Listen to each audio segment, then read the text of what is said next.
not starting on time. It's been very hectic to set up all of these. But one thing I told myself is I must start these Saturday live sessions. And the main reason I want to do it is first for community building, because hosting a live session like this is very difficult.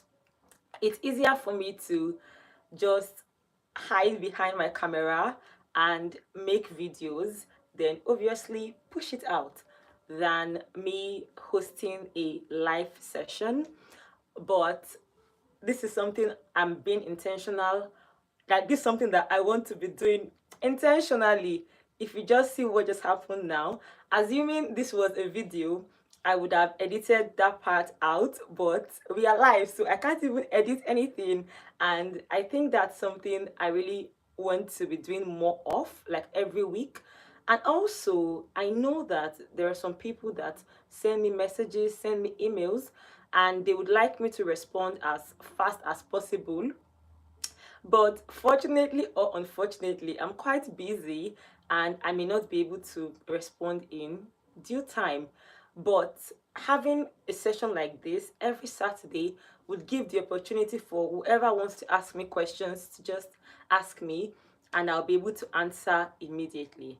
Now, these Saturday live sessions would be very different from the usual live sessions, because this is not just the question and answer segment, but I would also be teaching normally as I would usually do. Then after, there will be opportunities for questions and answers. So in case you are watching me right now for the first time, you're welcome. My name is Ada and I'm also known as the Legal Pepe. I create content on relocation, travel, and lifestyle. If you are watching this live as a replay, that's still beautiful. So today we're going to teach. Then after teaching, if you have any questions, I'll answer. If you have none, we would call it a day. Today I want us to talk about 5 things I think you should do if you are thinking of coming to the UK or any other part of the world. This would apply to anyone in their home country thinking of relocating, because most times we focus on things to do when you are in the UK, but there are some things you can do when you are in your home country that will give you the opportunity to come here and set things at a high pace. Like once you come here, you just hit the ground running because you've done some things that you should do. Now, the first thing I would say is get any relevant certification. Before coming to the UK, I would always advise people to properly plan. I know that it's easier to follow the masses, like what everyone is doing. You too, you want to do it. It's easier. It's easier for you to apply for jobs that everyone is applying to get, but it may be more helpful for you to look at your personality, look at your abilities, and decide what will be beneficial for you. For instance, when I was in Nigeria, I knew that factory work would not be something I can do, because I'm not a, will I say I'm not a physically strong person? I'll just say I'm more, sorry, I'm more emotionally and mentally strong than physically strong. So I already knew that, see, factory work is a no-go area. But I knew that jobs like care work, support work, those are jobs that fit my personality and jobs that I can do. And because of that, in preparing, it's very necessary to know what exactly you want to do, what kind of job you actually want to get. That sets the um, goal very clearly. Now, once you've decided on that, if there are any relevant certification that you need, it's important for you to start getting it even when you are in your home country, because it will just help you. For instance, if you are interested in the healthcare industry, we have some certifications that you can do. And not only would it help you hit the ground running when you come to the UK, it would also help you be differentiated from others. It would literally give you an edge. For instance, for me, I did Florence Care Certificate. It's an academy called Florence Academy, and they issue care certificates. So even before I started applying for jobs, I already had care certificates. And maybe that contributed to the ease with which I was able to get jobs, because in comparison to a lot of people that may not even have bothered or may not have known about these certifications, I was higher. I know that not every field would have some certifications, but the thing is, a simple Google search will just answer your questions. So if you've decided on the path you want to tow, just get any certification that is necessary. And some of these certifications are even free. Imagine you getting your CV uplifted, upgraded, just because you've taken out that time to get relevant certification. Now, the second thing I think you should do if you are coming to the UK is to start applying for jobs. I know. Now, the norm for most people is to wait. People would wait till they are here, then start applying for jobs. And you can do that. Of course, if you're already in the UK, there is nothing else you can do. You can't go back to where you're coming from. But if you are still in your home country and you are desirous of coming to the UK, and by UK, whatever I say applies also to the US, Canada, but of course, I'm focusing on the UK because that's where I have expertise in. Ensure you start applying for jobs even when you are in your home country. It would save you a lot of time. A lot of people have unrealistic expectations about jobs, and it works for some, but it does not work for others. For me, for instance, I came to the UK and in like a week or two, I already had a job.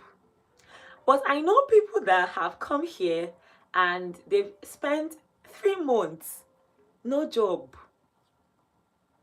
And that's real. Like, that's real. That's the reality of some people, especially people in locations where they don't have so many jobs.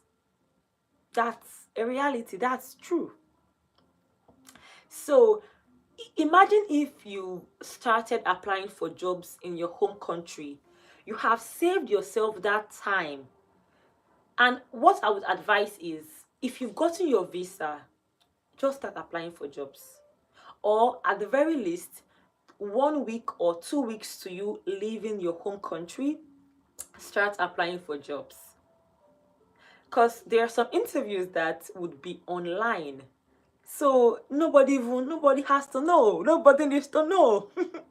And some interviews will be physical, but if you start the job application close to when you are leaving Nigeria or whatever country you are in, it still gives you that opportunity to get job interviews and do those job interviews, even if it's physical. And in your application form, if you're looking for a UK address, you can always use your school's address. That just sorts out that issue. So I would advise you, please start applying for jobs. And at the very least, the worst case scenario is that even after applying for jobs, you get no job. But the good thing about that is you have learned about how to apply for jobs. So there is no way you would even fail. Like, there is no negative scenario in this, in properly planning. It helps you, it prepares you. Because one thing you would realize is that the system in the UK is not the system in your home country. The way you would present your CV, for instance, the way you present yourself There may be similarities, obviously, but it's not exactly the same because there are cultural differences that would make a huge difference. Now, speaking of this, I just launched a course. In fact, not only did I just launch the course, this is the first place I'm saying it in. So, YouTube, you heard it first. And in this course, I am literally guiding anyone that's interested on how to write a winning CV and cover letter to land you that dream job. Now, this is regardless of the industry you're trying to get into. You need to know how to fine tune your CV and cover letter so that it will be upgraded, because your interviewer does not know you. It's your CV and your cover letter that would sell you. And it's very important for you to know what exactly to write, how to write, and just know how to carry yourself even in the interview process. And that course is going to greatly help you. Don't worry, I'll be dropping all the details in the description box after you've watched this video, because not only would you get lifetime access to various ways of writing your CV and cover letter, I would also be reviewing your CV and cover letter for you, which is a lot because it's going to take me a lot of my time. And when it comes to career, I'm a perfectionist. So I'm not going to rest until I do the best. In that vein, I also have services like your CV reviewing service in case you have written out your CV or your cover letter and you just need someone to hold your hands, guide you, or cross check if you've written the right things or not. So that would also help you. Finally, if you would need to book a one-on-one service with me where we get to explore whatever your concerns are, or you just want to pick my brain, whether it's on relocation, it's on the University of Lincoln, it's on whatever, you can. In short, all the links would be in the description box. Now, doubling down to my point, ensure that you apply for jobs with a proper CV and cover letter. Now, the third point, which is one of the most important, but for some reason, people don't even pay attention to it, and that is hey, English is hard. Sort out your accommodation, please. The number of times I've seen on WhatsApp groups, Facebook groups, where people are saying things like, please help me. I live in Nottingham. I live in Manchester. I'll be going to Manchester tomorrow. I don't have a place to stay. Please help me. So what have you been doing since, ma? Tell me. Someone sent me a DM telling me that she was coming to Lincoln like the next day and was saying she had no, like, and I understand that there is the place of emergencies. There are situations where you've planned and something goes wrong. There is no issues with that because life happens. So I can understand that, because you could have planned everything to the T and something would go wrong regarding accommodation. I get that. But what I do not get is when you plan everything about your relocation and you exclude the accommodation. Where do you expect to stay? Where? So please, when the way you are, the energy you are using to plan for visa, plan for CAS, plan for tuberculosis tests, use that energy or even use more and plan for your accommodation, especially if you have kids. Please, please, especially if you have kids. And even if you don't have kids or you are single, please still plan for your accommodation. Now, in this topic about accommodation, I want to make a plea to some people in the UK. Now, if you are in the UK and someone reaches out to you asking for accommodation, if you know you cannot accommodate the person, just tell the person straight up. This does not make you a bad person. But you know what makes you a bad person? When you tell the person, okay, yes, I would accommodate you because you want to seem like a good person, or you don't want to seem like someone that said no to somebody, then the person arrives the UK, maybe the person is at the airport, then you stop picking the person's call. That's like a very horrible thing to do to somebody. Very horrible. And there are lots of people that have had these experiences where someone will promise them, don't worry, just come, I'll accommodate you. Then they they are here. Where are you? Your phone is not, you're not picking your phone. So please don't do that. If you know you cannot accommodate somebody, it's better you just tell them. It's better than accepting and defaulting. So please, before you arrive the UK, plan out your accommodation. Now, the fourth thing I'll be mentioning is learn how to drive manually. This cannot be overemphasized. Learn how to drive manually. A lot of people have missed a lot of opportunities just because they cannot drive manually. Because even if you can drive automatic cars, that's not the popular ones here. Especially if you are thinking of being in the care or support field, you need to learn how to drive cars manually, because there are lots of job opportunities you would get just because you can drive a manual car. Of course, if you can afford, like if you have your own automatic car, then you may not need to learn how to drive manual cars. But for the most part, I would advise everyone, if you know that you're coming to the UK in some months' time, as you are waiting, there are some things you can do that would make you become a highly sought after person when you are over here.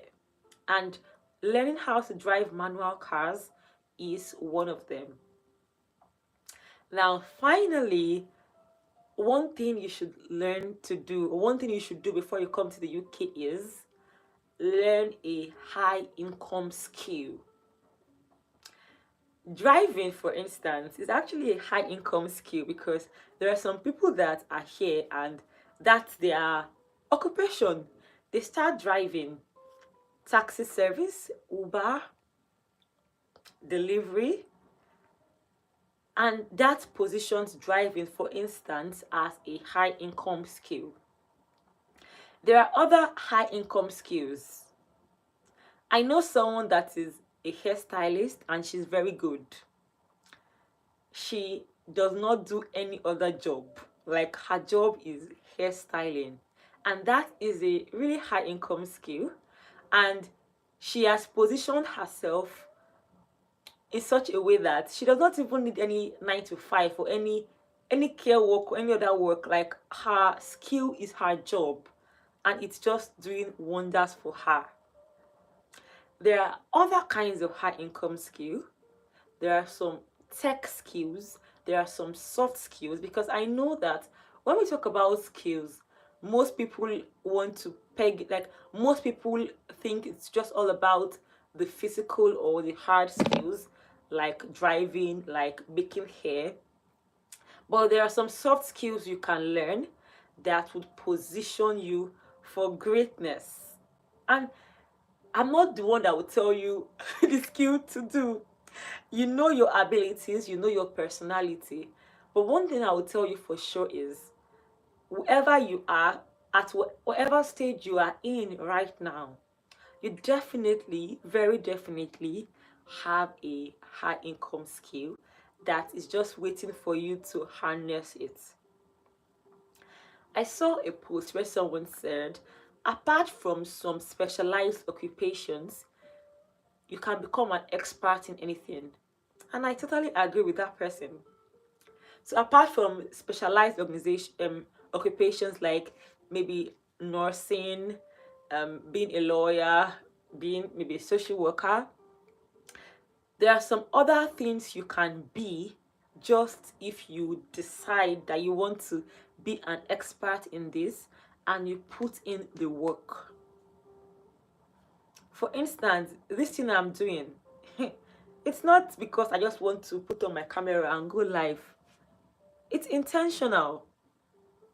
As I'm talking to you right now, I am building skills, a lot of skills. And that's because I'm positioning myself as an expert in something, a high income skill. So once you've decided on what you want to be, you position yourself. If you need to get to go for courses in it, please do. If you need to have a mentor, please do. Whatever you need to do that will help you get that high income skill, please do. Because it's not every time that you're 9 to 5, or I'm calling it 9 to 5, but in the UK it's not even, for people that work nights it's not 9 to 5. Even for some people that work days, still not 9 to 5. Some people work 10-hour shift, 12-hour shift, 14-hour shift. And if you have some spare time, it's still good to have another source of income, because I'm all for diversification of income. So try to learn a high income skill. And that concludes the 5 things I think you should learn or you should do before you come to the UK. So that's it, besties, with this video. I have not seen any question. So if you're watching this as a replay, just ensure you put any of your questions in the description box and I'll be sure to answer. I release videos on Mondays, Wednesdays by 5 p.m. and these Saturday live shows would be permanent by God's grace every Saturday by 2 p.m. So if you have some questions to ask me and you want quick answer, catch me live next week, Saturday by 2 p.m. If you don't catch me live, see, my email is for business. I'm a businesswoman. My email is for business. So unless you have money that you are giving me, just catch me live and ask me that question. And there are some of you that what you need is truly one-on-one with me, a session. Bring out that money and book a session with me. Obviously, if you have challenges regarding your CV, your cover letter, just send a just click on the link in the description box. And of course, if you have like a general question you want me to answer, it's always better to put it in the comment section so various people can benefit from your question. So that's it, besties, and I'm going to be seeing you by this time next week. Bye guys, love you.